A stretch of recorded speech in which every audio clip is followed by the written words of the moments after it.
Okay, so today what we're going to be going over is we're going to talk about marketing, but we're going to talk about it in a specific context so that you can understand what marketing can do and what it can't do. Because a lot of times what people understand is they think marketing can convince somebody to meet with me or marketing can convince somebody to buy something from me. And we have to understand what marketing really is, what it really can do, and what its limitations are. And then what we're going to do is we're going to figure out how to use these limitations and the things that it's developing so that you can use it inside your own practice of your business. Okay? So understand that I'll give you a little bit of my background. I've been marketing for about 20 years. I have a master's degree in organizational behavior and I have an MBA. So I've gone through lots of different training models of marketing that change as often as the internet does now, right?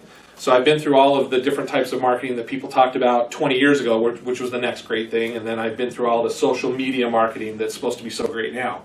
But the reality is what I'm going to teach you today, it transcends whatever the fad is in marketing to what marketing can really do and what it really does, okay?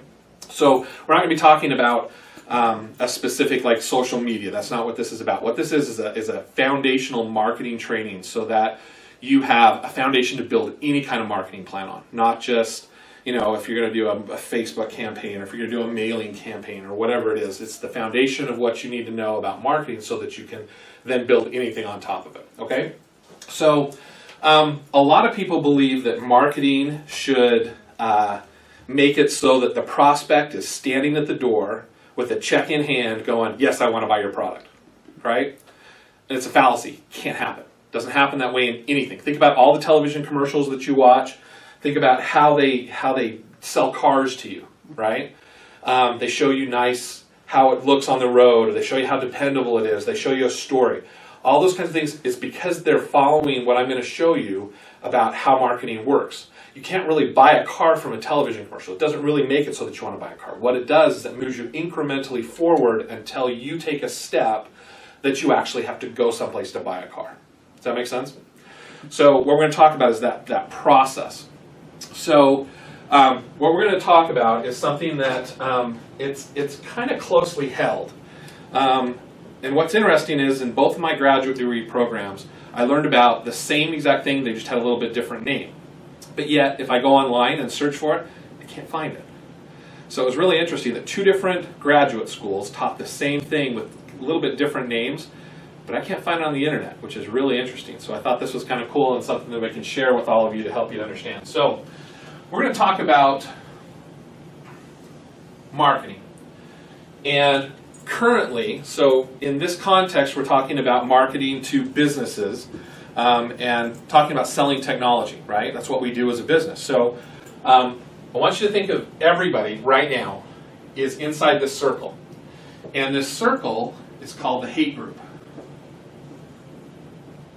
Now, don't get caught up in the names. It's just what it's called, right? It's the hate group. And you'll understand why it's called the hate group in just a minute.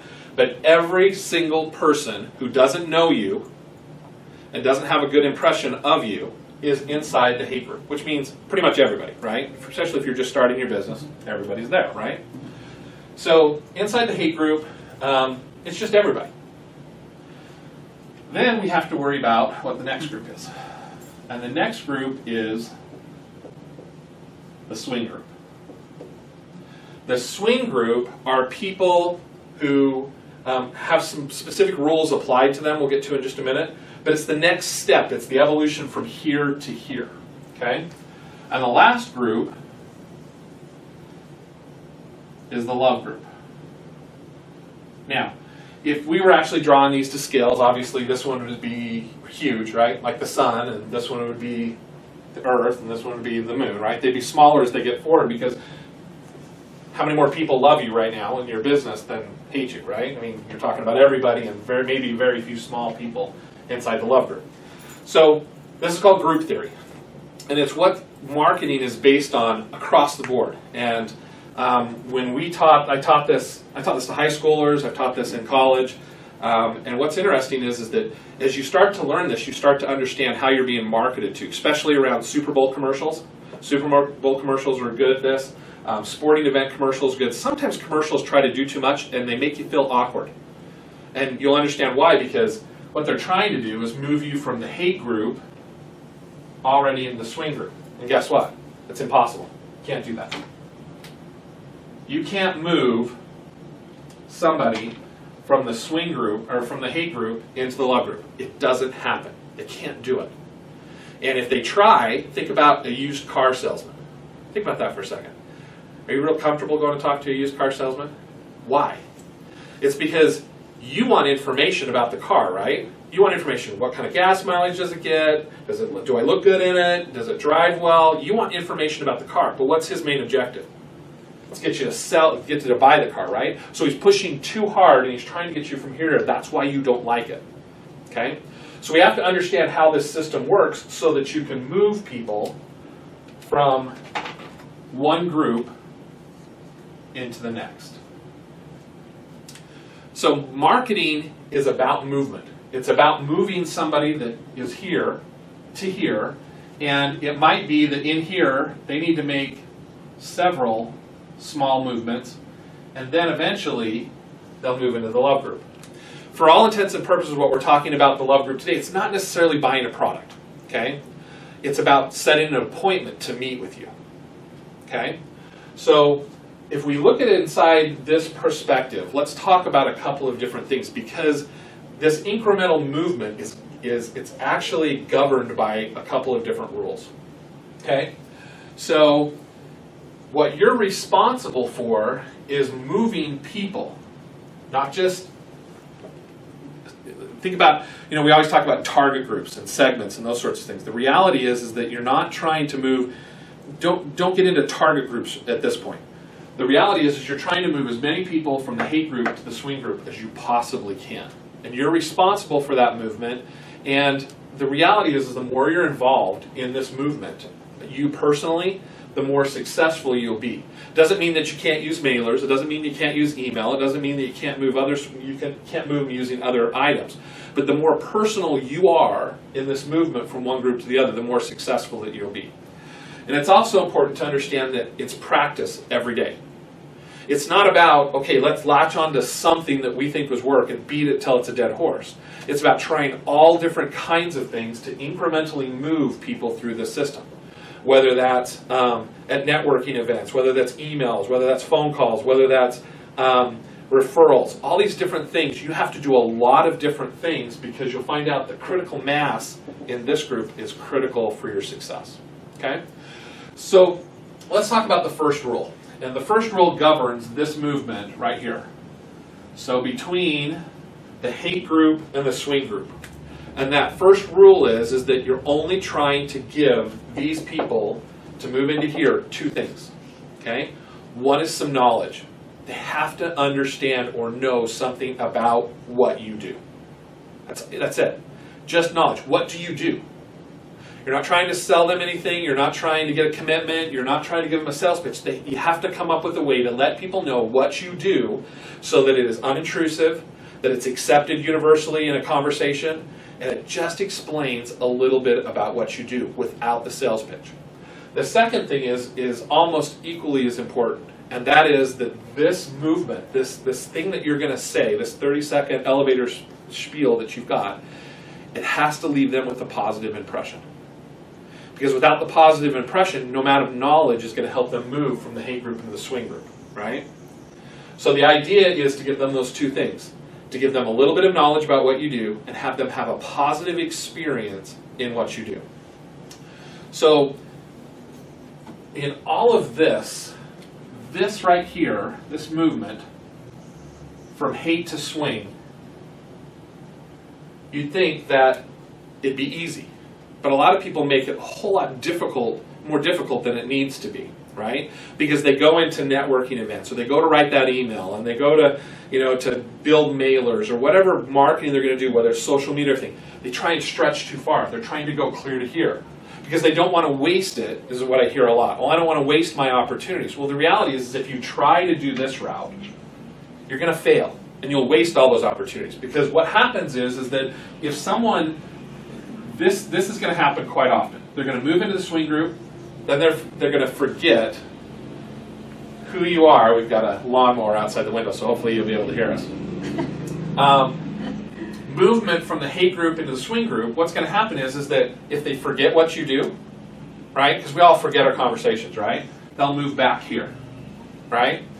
And then you need to move them back in here with some more information and give them a positive feelings. And this cycle of movement between these two groups might happen, and it might take 4 or 5 times. And we always talk in marketing that you need to have touches, right? You have to touch people over and over again to get them to accept your message. So what happens is that this cycle could happen over and over again, right? And that's okay, because all it takes is a little bit of information and a positive impression.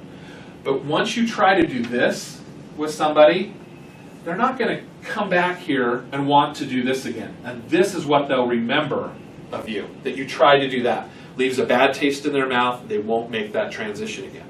But this one can happen numbers of times, right?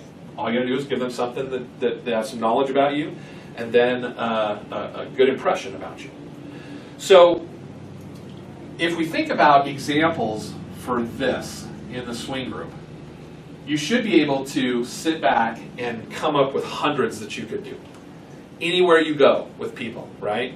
You can talk to them about what you do. It creates that 30-second elevator speech, but remember, it has to be just knowledge, and it has to be just positive information, right?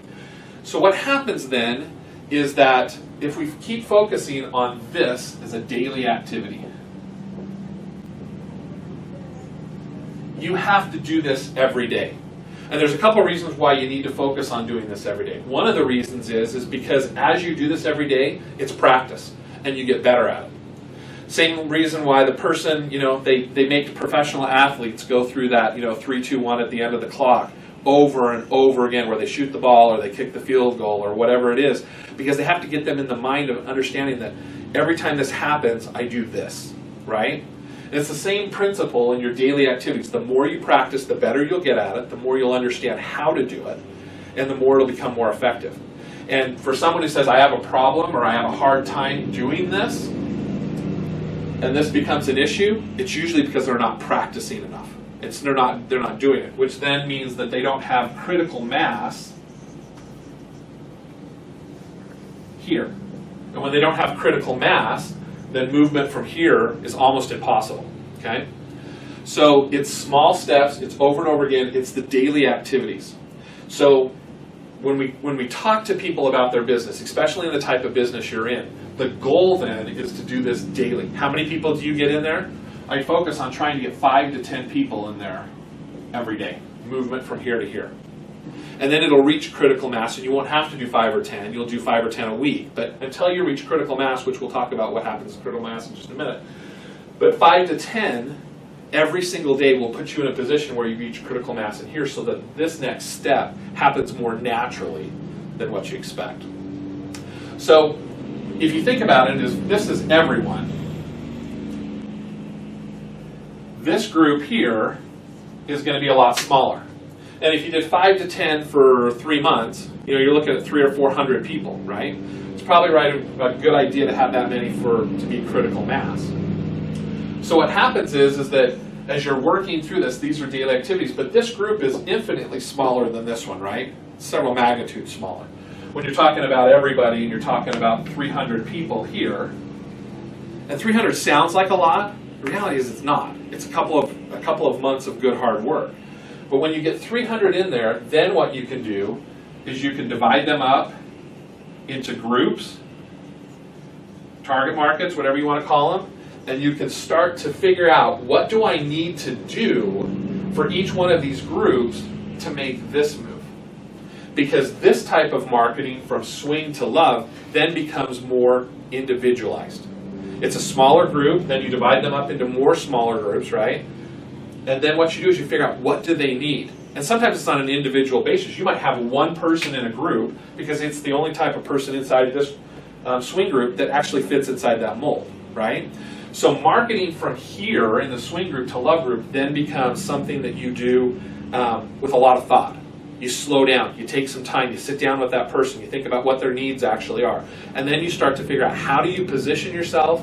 How do you bring in resources? How do you bring in white papers? How do you bring in websites? How do you bring in anything that would appeal to that person in this transition? And again, you might have to do several small things in order for it to work. They're not going to automatically move from here to here. You're going to have to move them incrementally across until they make that movement. So when we talk about finding out what each one of these people need, think about it as what their core needs are. And I'll give you an example of this. I want you to think about this for a second. Would you rather be successful at marketing taste or marketing to thirst? Think about that for a second. So if you had a soda and it was mango taste, right? And that's what you wanted to sell, and you're going up against somebody who is marketing based on thirst. Think about this for a second. Think about the different types of commercials you might see. This commercial talking about they have the best mango taste on the planet, right? But mango taste might only appeal to a much narrow group of people, as opposed to the other company that is marketing about thirst. Are you thirsty? These guys have the best taste, but ours really quenches your thirst. Who's going to sell more? Right? It's the thirst. And that's what you have to figure out. What are the core things that each one of these people need and want? And when you reach that level of thinking and understand the core, then this here becomes a whole lot easier. Because what happens is you start to look through all of your portfolio, everything that you've got, everything that you do, all the providers that we have, all of the different resources they have. What resource is going to be that thirst marketing to appeal to that person on a more general level than just a specific level? Now, having done that, you might find some mango lovers, right? In your research, you might find somebody that's a mango lover. And guess what? It works the same way as there. You can say, well, thirst is great, but now I can focus because I know what their core is, and they're a mango lover, right? So now I can focus, and I can do that as far as developing a message that's going to move them from the swing group to the love group. Okay? So if you think about what it's going to take to move them from the swing group to the love group, I want you to think about people always say people don't buy products, they buy people. They want to buy you. So remember how I talked to you about the more intimate you are in this movement between? So a mailer is great, but it may not offer that intimacy that you have with that person, them understanding you. Because what really moves somebody from a swing group to a love group is acceptance, honesty, clarity, and it's also the right information that they need, right? And you can't get that, obviously, you can't get that from a mailer. You can't get that even from a Facebook post or a LinkedIn article, right? You're going to get that by contact with that person. And that's why when you look at this, we talked about this being daily activities. These are special. These are special activities that you have to figure out. Let me give you an example of this. So a long time ago, I did some consulting for a physical therapy office, right? So physical therapists, where do they get most of their contacts? You guys know? From other doctors. Most people don't call up a physical therapist, I want to start physical therapy. They're referred by another doctor because that doctor knows specifically what that person needs, right? So what happened is that in order for this first step to happen, was we talked about what do you need to do to make them feel good about you and have some knowledge about what you do. And they had a whole system about doing some calling, doing some brochures, doing some different things that made it so that they could understand what they did and have a good feeling, right? Then they decided, well, we have these different groups of doctors. We have some doctors who are individuals. We have some doctors who have a large group of medical assistants, and they're the ones that are actually they're looking through their Rolodex saying, oh, you need a physical therapist, let me look through a Rolodex. And then the last one is you had these conglomerates, right? Big sets of doctors, 10 doctors in an office, what's really going on, who's doing it. And they realized that, okay, we have a number of those kinds of conglomerates. Let's leave those out for right now because it's not worth our attention because we don't know who to market to. So let's focus on the individual doctors, but let's take a look and let's really focus on these kind of doctors who have assistants who do this. So what they did was every month, okay, they would go for a theme, like movie night, right? And what they would do is they'd find out, okay, there's 4 people in that office, 4 assistants in that office, right? And what they do is they put enough for 4 people in each one of these baskets. It would be movie tickets. It would be popcorn. It would be, different sorts of things to get them. And basically it was a basket, inside a basket for each one of those 4 people. And it said, remember when you're referring people, remember who we are, because they've already done this and created the positive feeling and the knowledge. Remember who we are and refer them to us. And then they did the same thing for individual doctors, just one basket for the doctor, right? If that doctor was the one that made the decision, right? They did this for 3 years. They didn't have to do any other marketing. And they were one of the largest physical therapy groups in this state based on this. This is all they did. So understand that as it got, they did this by brochures, right? They sent brochures to people, basically a white paper. This is what we do. This is this is who we are. Gave a good impression. It gave them the knowledge. But then what they did is they did some thinking about special activities, how to move people from the swing to the love group. And then they were able to move them based upon what type of group they were. So if you think about it, what were their daily activities then? If they were most successful with these groups, what are their daily activities? Who should they concentrate on? The individual doctors and the ones with assistants, right? Not these huge conglomerates. So they didn't waste any more time swinging over all these people from conglomerates because it didn't matter. These other two groups is what they focused on. But they didn't know that until they got enough people in to create critical mass in their swing group. Because this is where all the magic happens. This is where you figure out what you're doing by having enough people in your swing group. And until you get enough people in your swing group, you really don't know how to market. Remember, it's about daily activities, learning how to get people in, and then taking the time to do special activities to get these people moved over. Okay? Now, in the time we have left, I want to introduce you to another group. Now, this is not part of group theory. This is the world according to me, right? But I found something. And that is that there's a whole group of people that are over here. Okay? And they are part of this hate group here. And what you have is you have a certain amount of people that are in your love group that love you to death, right? They're fans of yours. They are people who want to do business with you. They're people that when you call up and say, hey, I got something new to show you, they're right on the ball. They want you to come in, right? And what happens is that these people become your champions. And they're championing you. And what you have to do is you have to cultivate them. Because what these people can become, actually let's call them referral hubs. They become referral hubs. Okay?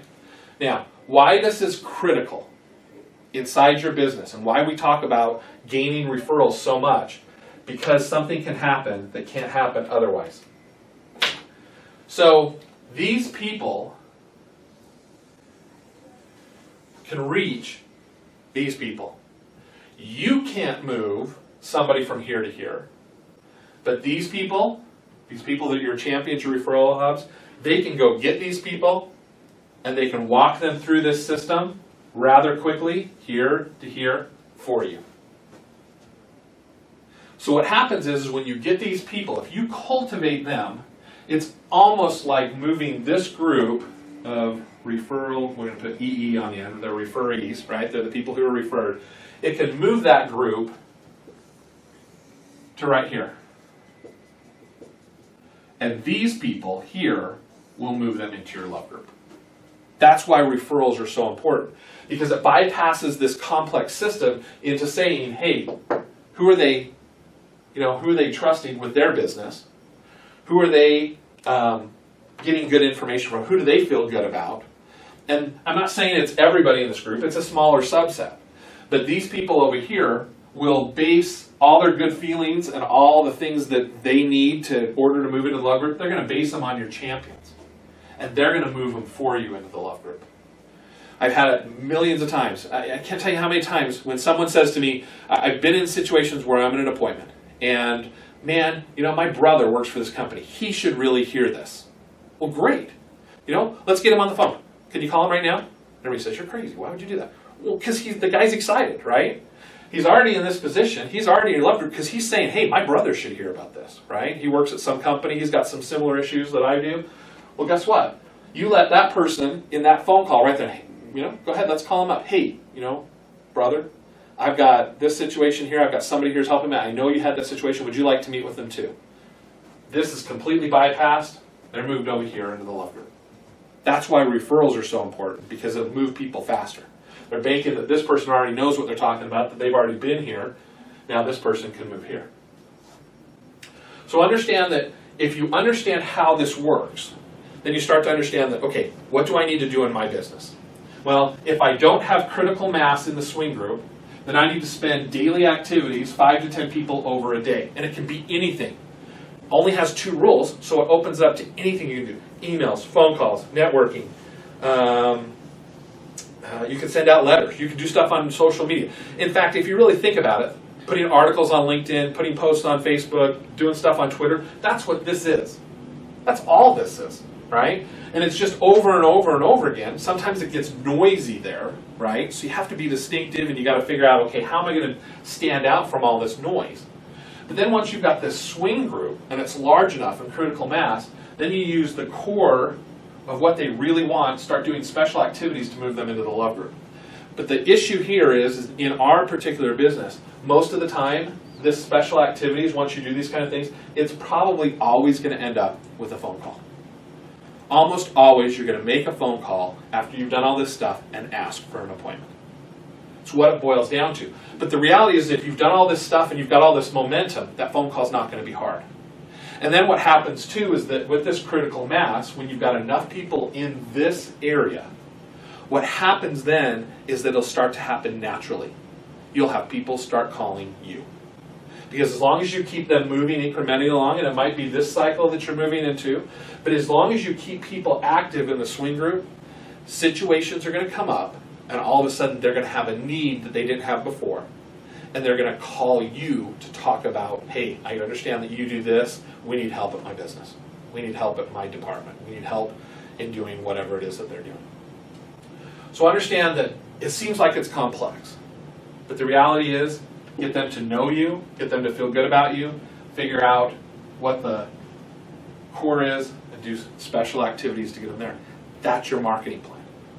So when you come to us and you say, I don't have anybody to market to, well, it's because everybody's in your hate group and you need to move people in your love group, in your swing group, right?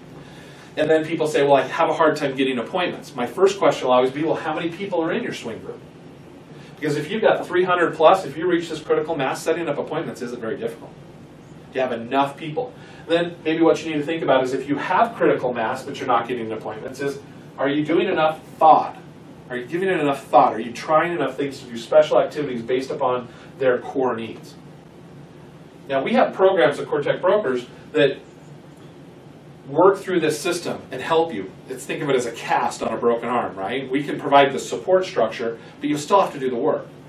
Because even if it's an appointment setting program, I want you to think about this. Even if it's an appointment setting program where they're getting an appointment, which we talked about what the love group is, right? But in the reality, if they're setting an appointment for you, it's still here, right? This is all it is. And while you're at that appointment, where they're setting an appointment, you've got to be figuring out this really quickly and seeing if there's anything special you can add to it, because you've got to provide value in order to move them to here. Does that make sense? So understand that any kind of marketing program, you can look through this lens and understand, what do I do now? What do I do next? What do I need to focus on? And where am I having problems? Is it in this stage or this stage? Because it's going to be in one of those 2 areas. Okay? So, if you have questions, call the Broker Development Program, and we'll answer any questions on this, and we'll help you figure this out and help you have better marketing in your program. All right, thanks. Thank you.